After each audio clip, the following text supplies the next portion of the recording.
Hello students, आज हम इस वीडियो में क्लास 10 चैप्टर 1 रियल नंबर्स की एक्सरसाइज 1.3 एंड 1.4 को डिस्कस करेंगे। उसमें जो टॉपिक्स आते हैं वो है rational numbers, irrational numbers, terminating numbers and non terminating. Welcome to our channel books and brain. Through this channel we will cover whole 10th class math syllabus and अगर आप हमारे चैनल पे न्यू हैं तो चैनल को subscribe करें। तो before starting with the exercises हम पहले rational numbers, irrational numbers, terminating numbers and non terminating numbers के डेफिनेशंस को रीड करेंगे। सबसे पहले है रैशनल नंबर्स। रैशनल नंबर्स वो नंबर्स होते हैं जिनको हम फ्रैक्शंस के फॉर्म में एक्सप्रेस कर सकते हैं। That means which can be express in the form of p upon q। Here denominator is not equal to zero. यहाँ पे डिनोमिनेटर जो है वो जीरो के इक्वल नहीं होता है और जो रैशनल नंबर्स होते हैं वो टर्मिनेटिंग होते हैं।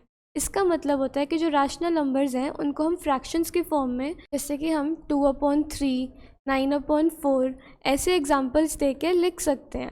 मगर जो रैशनल नंबर्स हैं उसमें जो डिनोमिनेटर है वो 5/0, ये एक फ्रैक्शन रैशनल नंबर्स नहीं होंगी क्योंकि डिनोमिनेटर जो है वो ज़ीरो के इक्वल नहीं होता है। और टर्मिनेटिंग का मतलब होता है कि जो रैशनल नंबर्स है वो टर्मिनेटिंग है। दैट मीन्स कि वो एक पॉइंट पे ख़त्म हो जाते हैं, जैसे कि उसमें जो नंबर ऑफ़ डिजिट्स होते हैं वो फाइनाइट होते हैं, उनको हम काउंट कर सकते हैं। Next come irrational numbers. Irrational numbers वो नंबर्स होते हैं जिनको हम फ्रैक्शंस के फॉर्म में एक्सप्रेस नहीं कर सकते हैं। इरैशनल नंबर्स जो हैं वो नॉन टर्मिनेटिंग होते हैं और नॉन रिकरिंग होते हैं। For example √3, √4, 5.104 bar. This bar means जो नंबर है वो अपने आप को रिपीट करता रहे। Next come terminating numbers. Terminating decimal वो डेसिमल होता है जिसमें एक एंड डिजिट होता है, जिसमें जो नंबर ऑफ़ डिजिट्स होते हैं वो फाइनाइट होते हैं। दैट मीन्स कि हम नंबर ऑफ़ टर्म्स को काउंट कर सकते हैं। For example 0.15, 0.86। Next come non terminating numbers. ये वो डेसिमल्स होते हैं जिनकी कोई एंड टर्म नहीं होती है, which does not have an and term, जो कभी ख़त्म नहीं होते हैं, जो अपने आप को रिपीट करते रहते हैं, रिकर करते रहते हैं। For example 10, 0.12, 0.20012000012। So now we'll move further to our exercise number 1.3. Now we have to prove that √2 is irrational. और √2 को इरैशनल प्रूफ करने से पहले हम ये लेट करेंगे कि let √2 be a rational number. √2 जो है वो एक रैशनल नंबर है। और अगर √2 एक रैशनल नंबर है तो अभी हमने पढ़ा कि रैशनल नंबर्स को हम फ्रैक्शंस की फॉर्म में एक्सप्रेस कर सकते हैं।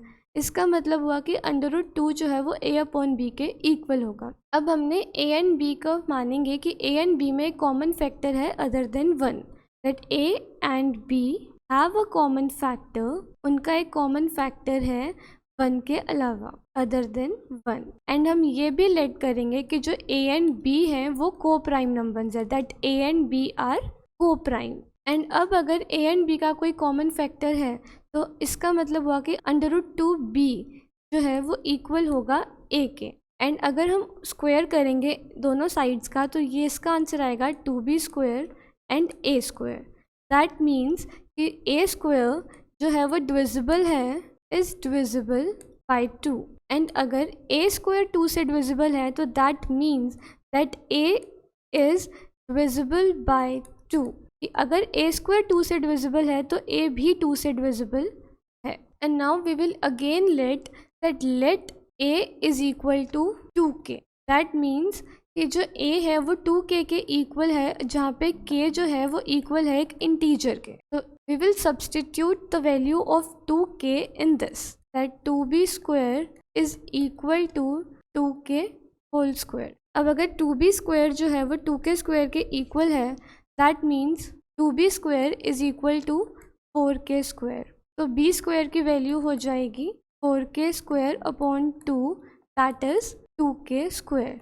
Now b is equal to 2k²। अब b क्योंकि 2k² के इक्वल है, दैट मीन्स कि जो b² है वो भी डिविजिबल है 2 से। अगर b² भी डिविजिबल है 2 से, दैट मीन्स कि जो b है वो भी 2 से डिविजिबल होगा। अब जो 2 है वो a का भी कॉमन फैक्टर है एंड जो 2 है वो b का भी कॉमन फैक्टर है। और हमने लेट किया था कि a और b जो हैं वो को प्राइम नंबर्स हैं। हमने सेलेक्ट किया था कि जो a एंड b है वो को प्राइम नंबर्स हैं और यहाँ पे 2 जो है वो a का भी फैक्टर है और b का भी फैक्टर है, तो जो हमारे अजम्पशंस को कॉन्ट्राडिक्ट करता है, बिकॉज हमारे अजम्पशंस को ये कॉन्ट्राडिक्ट कर रहा है, मतलब कि रॉन्ग प्रूफ कर रहा है, तो इससे ये प्रूव होता है कि जो √2 है वो रैशनल नंबर नहीं, इरैशनल नंबर है। तो देयरफॉर जो √5 है उसको हम a/b की फॉर्म में एक्सप्रेस नहीं कर सकते हैं, और इसकी वजह से जो √5 है वो एक इरैशनल नंबर है। Hence we prove that √5 is irrational. I hope आपको ये क्वेश्चन समझ आया। Now next we have to prove that 3 + 2 √5 is irrational. तो बिफोर प्रूविंग दिस इरैशनल हम इसमें भी लेट करेंगे कि ये रैशनल नंबर्स हैं। जब भी हमें कोई क्वेश्चन आता है कि हमें प्रूव करना है कि कोई नंबर इरैशनल है, उसको बिफोर प्रूविंग कि वो एक इरैशनल नंबर है, हम ये लेट करेंगे कि वो एक रैशनल नंबर है, और उसको हम एक फ्रैक्शन की फॉर्म में रिप्रेजेंट करने का ट्राई करेंगे। और अभी हमने लास्ट क्वेश्चन में ये प्रूव किया है कि √2 जो है वो इरैशनल है। तो √2, √3, √5 ये सारी जो होते हैं नंबर्स, ये सारे ही इरैशनल होते हैं, और इनको हम लास्ट क्वेश्चन में जो हमने मेथड यूज़ किया उसके अकॉर्डिंग प्रूव कर सकते हैं कि ये इरैशनल। Now 3 + 2 √5 is irrational. तो हम पहले ये लेट करेंगे कि let 3 + 2 √5 is a rational number. That means कि इस नंबर को भी हम p/q दैट मीन्स फ्रैक्शन की फॉर्म में एक्सप्रेस कर सकते हैं। तो अगर 3 + 2 √5 भी p/q की फॉर्म में हो सकता है, एक फ्रैक्शन की फॉर्म में हो सकता है। तो एज वी ऑल नो कि हम कैसे कैलकुलेशंस करते हैं, हम साइड्स चेंज करेंगे। तो 3 अगर लेफ्ट हैंड साइड पे ऐड हो रहा है तो वो राइट हैंड साइड पर आकर सब्ट्रैक्ट हो जाएगा। उसके बाद अगर 2 √5 से मल्टीप्लाई हो रहे हैं तो इस साइड आके डिवाइड हो जाएगी। Now we know that this term p/q - 3 multiplied by 1/2 is a rational number. We know that p/q - 3 multiplied by 1/2 is a rational number. और ये नंबर जो है वो √5 के इक्वल है, एंड अगर right hand side rational number है that means कि √5 भी रैशनल होता है। But we know that √5 is irrational. हमने अभी लास्ट क्वेश्चन में प्रूव किया है कि जो √2, √3, √5 सारे नंबर्स जो होते हैं वो इरैशनल होते हैं। तो ये भी हमारी अजम्पशन को कॉन्ट्राडिक्ट करते हैं। It also contradicts our assumption। That means कि ये हमारी assumptions को गलत प्रूफ करता है, एंड इससे ये क्लियर हो जाता है कि जो 3 + 2 √5 है वो एक इरैशनल नंबर है। इसी वे में हम हर एक क्वेश्चन को प्रूव कर सकते हैं कि वो इरैशनल है। Just we have to first of all let that जो नंबर है वो एक रैशनल नंबर है, एंड उसको फिर हमें एक फ्रैक्शंस के फॉर्म में एक्सप्रेस करना है। फ्रैक्शंस के फॉर्म में एक्सप्रेस करने के बाद हमें जो ऑपरेशंस लेफ्ट हैंड साइड पे हो रहे हैं उसके कॉन्ट्राडिक्टरी ऑपरेशंस, दैट मीन्स कि उसके ऑपोजिट ऑपरेशंस हमें दूसरी साइड पे करने हैं। कि अगर कुछ प्लस हो रहा है लेफ्ट हैंड साइड पे तो वो सब्ट्रैक्ट हो जाएगा, एंड मल्टीप्लाई हो रहा है तो डिवाइड हो जाएगा। एंड अब एंड में हमारे पास एक इक्वेशन जो बनेगी वो एक रैशनल नंबर्स की इक्वेशन बनेगी। एंड वी नो दैट जो रैशनल नंबर्स को अगर हम इक्वल प्रूफ कर रहे हैं, इसके √5 के हमने इक्वल प्रूफ किया एक रैशनल नंबर को, बट एक जो रैशनल नंबर है वो एक इरैशनल नंबर के इक्वल नहीं हो सकती। तो वो हमेशा हमारी जो अजम्पशन है उसको कॉन्ट्राडिक्ट करेगी, जिससे कि हम एंड में प्रूव कर सकते हैं कि जो हमारा जो क्वेश्चन था वो एक इरैशनल नंबर ही है। Now we have to prove that 7 √5 is irrational.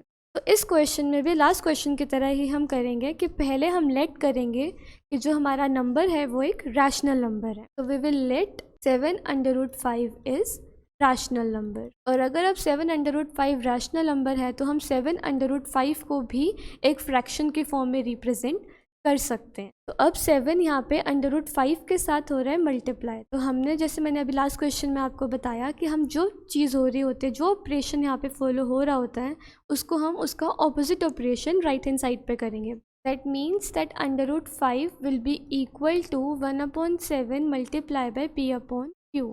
कि 7 उस साइड मल्टीप्लाई हो रहा था, इस साइड आके डिवाइड हो गया।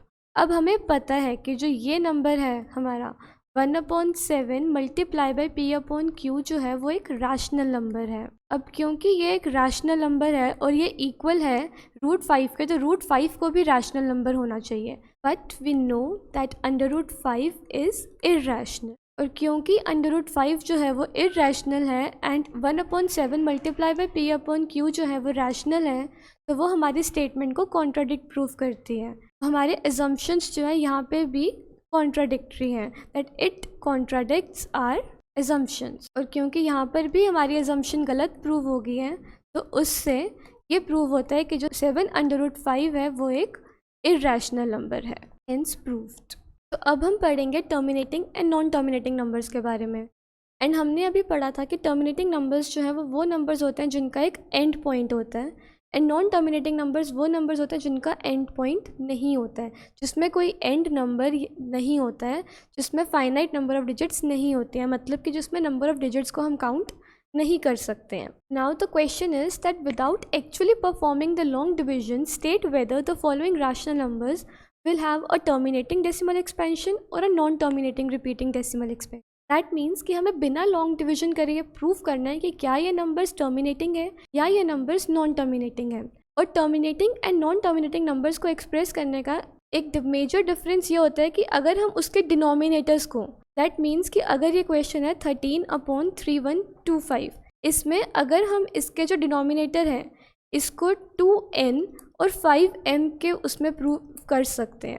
अगर जो इसको हम प्राइम फैक्टराइजेशन करेंगे तो उसकी प्राइम फैक्टराइजेशन अगर सिर्फ 2 और 5 के टर्म्स में आती है तो मतलब ये नंबर टर्मिनेटिंग है, अगर 2 और 5 के टर्म्स में नहीं आती मतलब ये नंबर नॉन टर्मिनेटिंग है। तो we will do prime factorisation of 3125। We know that this number comes in the table of 5 6 are 30, 5 2s are 10 and 5 5s are 25, 5 1s are 5, 5 2s are 10, 5 5s are 25, 5 25s are 125, 5 5s are 25 and 5 1s are 5। अब जो 3125 है उसकी prime factorisation जो है वो 5 के terms में आई है, सारे जो नंबर्स आए हैं वो सारे 5 आए हैं, that means it is 5 1 2 3 4 5 5 raise to the power 5। अब 13/3125 का जो डिनोमिनेटर है 3125, इसको हम 5/5 की फॉर्म में लिख पाए हैं। मैंने अभी बताया था आपको कि जिसका डिनोमिनेटर को हम 2n या 5m के फॉर्म में एक्सप्रेस कर सकते हैं वो एक टर्मिनेटिंग डेसिमल नंबर होता है। तो दैट मीन्स कि ये नंबर जो है ये टर्मिनेटिंग है। Now next question is of 17/8। इस क्वेश्चन में भी हम 8 की प्राइम फैक्टराइजेशन करेंगे, एंड 8 का तो हमें पता ही है कि 2 का क्यूब होता है, but still I am showing you the prime factorisation. That means that 17/8 को हम 17 2⁻³ के फॉर्म में लिख सकते हैं, एंड 17 2/3। अब इसमें जो डिनोमिनेटर है वो भी 2/3 आया है एंड 2n की फॉर्म में आया है, that means this number is also a terminating number. Next question is 129 2⁻² multiply by 5⁻7 multiply by 7�5। That means कि इसमें जो नंबर है ये ऑलरेडी ही एक प्राइम फैक्टराइजेशन के फॉर्म में है, मगर यहाँ पे जो डिनोमिनेटर है ये 2n एंड 5m की फॉर्म में तो है, मगर साथ में 7 ही है।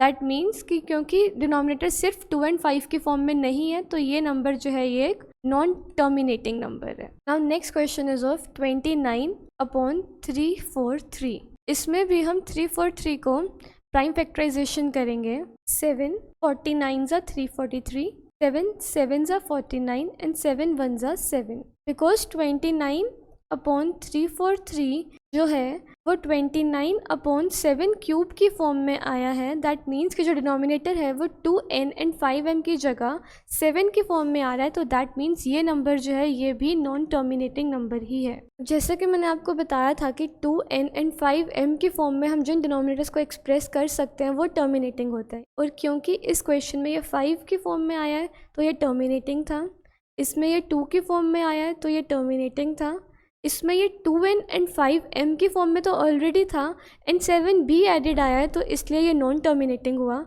एंड इसमें भी डिनोमिनेटर 7 की फॉर्म में है तो इसलिए ये भी एक नॉन टर्मिनेटिंग डेसिमल नंबर ही है। Now we have to show that the decimal expansions of rational numbers whose answer came as terminating decimal expansion. That means कि पिछले क्वेश्चन में जिनका आंसर टर्मिनेटिंग आया था अब हमें उन क्वेश्चंस के डेसिमल एक्सपेंशंस को शो करना है। तो फर्स्ट क्वेश्चन जिसका टर्मिनेटिंग आंसर आया था वो था 3125, 13/3125। नाउ 3125 डिवाइडेड बाय 13 की डेसिमल एक्सपेंशन को शो करने के लिए हम इनको डिवाइड करेंगे। 3125 जो है हमारा डिवाइज़र होगा एंड 13 जो है वो डिविडेंड होगा।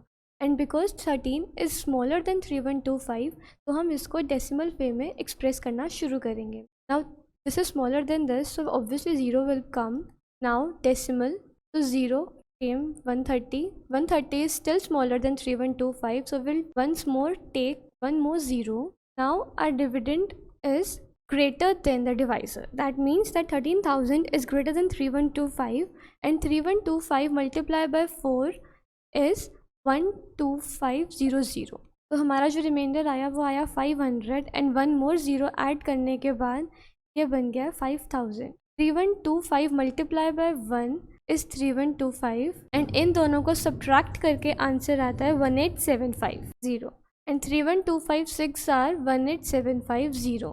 तो दैट मीन्स कि 13/3125 के जो डेसिमल एक्सपेंशन है वो है 0.00416. इसमें जो नंबर ऑफ टर्म्स है वो भी फाइनाइट है और इसका एक एंड भी है, therefore it is a terminating number. 8 जो है वो 17 से छोटा है, तो अब की बारी जो हमारी डिवीजन है उसके लिए हमें पहले डेसिमल की ज़रूरत नहीं पड़ेगी. We will start the division as 8 2s are 16, then decimal will come 10, 8 1s are 8, 2 comes, then 8 2s are 16, 20 minus 16 is 4, it becomes 40 and उसके बाद 8 5s are 40. इस क्वेश्चन में भी हमें फाइनाइट नंबर ऑफ डिजिट्स मिल गए हैं as are decimal expansions and remainder भी 0 आ गया है. दैट मीन्स कि 17/8 जो हमने टर्मिनेटिंग प्रूफ किया था वो सही था. Now the question is the following real numbers have decimal expansions as given below. Decide whether they are rational और not. If they are rational and of the form P upon Q, what can you say about the prime factors of Q? इसका मतलब हुआ कि अब हमें कुछ decimal expansions दी हुई हैं, हमें पता करना है कि क्या वो रैशनल है या इरैशनल है, और अगर वो रैशनल है तो उनके प्राइम फैक्टर्स जो हैं Q के वो क्या होंगे. तो now the first number is 43.1.23456789. तो क्योंकि इसमें फाइनाइट नंबर ऑफ डिजिट्स हैं, कोई आगे डॉट्स नहीं हैं और ये एक नंबर ऑफ डिजिट्स जो हैं उनको हम काउंट कर सकते हैं, देयरफॉर जो ये नंबर है इट इज़ टर्मिनेटिंग. तो जो एक रैशनल नंबर है ये एक टर्मिनेटिंग रैशनल नंबर है एंड क्योंकि ये टर्मिनेटिंग है देयरफॉर जो इसका डिनोमिनेटर है दैट मीन्स जो Q है वो 2n एंड 5m की फॉर्म में होगा, क्योंकि हमने अभी लास्ट क्वेश्चन में पढ़ा है कि जो टर्मिनेटिंग नंबर्स होते हैं जो डिनोमिनेटर होता है उसको हम 2n एंड 5m की फॉर्म में रिप्रेजेंट कर सकते हैं. Second question is 0.12012001230001 and 4 times 0. Now because यहाँ पे जो लास्ट में 3 डिजिट्स हैं दैट मीन्स कि नंबर ख़त्म नहीं हुआ है, it doesn't has any and point. Because इसका कोई एंड पॉइंट नहीं है और ये अपने आप को रिपीट कर रहा है, that means this number is non terminate. It is a non terminating rational number and because ये एक नॉन टर्मिनेटिंग रैशनल नंबर है देयरफॉर इसका जो Q होगा वो other than 2n and 5m के फॉर्म में होगा, वो 2n इंटू 5m की फॉर्म में नहीं होगा. एंड बिकॉज Q जो है वो 2n एंड 5m के फॉर्म में नहीं होगा इसलिए ये एक नॉन टर्मिनेटिंग रैशनल नंबर है. Thank you so much everyone.